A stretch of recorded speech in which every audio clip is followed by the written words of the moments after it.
The first phase would involve a 42-day ceasefire, the release of 33 women, children, elderly, and wounded civilian hostages in exchange for hundreds of Palestinian women and children held in Israeli jails.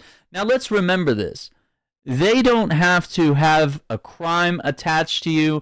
They can just take you and throw you in a jail, especially when you're Palestinian, right? So they don't have to charge you with anything. It's not like America where it's like, oh, they need to have some sort of evidence, or you need to have some sort of probable cause. You know, you need to read them their rights. There are no rights for Palestinians, to be completely fair here.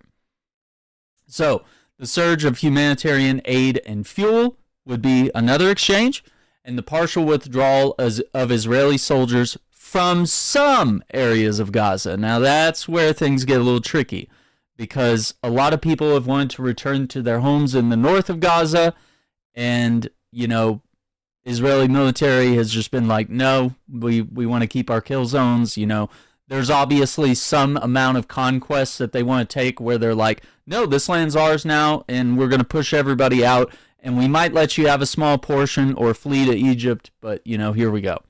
So Palestinians will also be allowed to begin to return to what's left of their neighborhoods and homes. Second phase would be discussed at some point during the implementation of phase 1. It's expected to include the release of the rest of the hostages who are alive, including male soldiers, as well as the full withdrawal of the Israeli military from Gaza. Phase 3 would include the release of the bodies of hostages who were killed. Now, interesting thing about soldiers, they were saying that if you release a female soldier, for example, they would release 50 Palestinian hostages, right? Or hostages, prisoners, whatever you want to call it.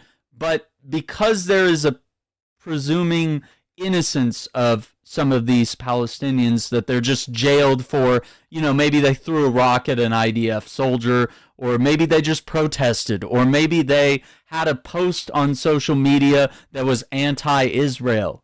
You can get thrown in jail for a myriad of things. Even just living in the West Bank, they could just be like, yeah, let's jail this guy so that the rest of the family can't pay for the home that they live in. And then because they can't pay their bills, we'll kick them out of the house, bulldoze it, and move in some Israelis. That's how illegal settlements work. And then, you know, after all that's done, they might release the man from prison to go back to his family and to realize that there's no home left to go back to. So these are the kind of disgusting things that we're looking at here.